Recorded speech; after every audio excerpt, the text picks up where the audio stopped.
Suor Maria,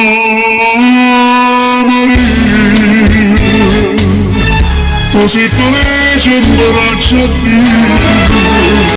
Suor Maria,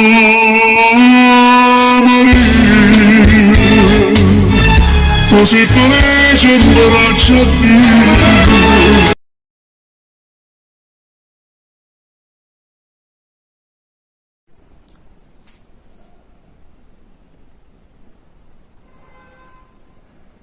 Questa è la lettera che Pietro Metastasio in persona scrisse a Ranieri Calzabigi a Vienna il 30 dicembre 1747.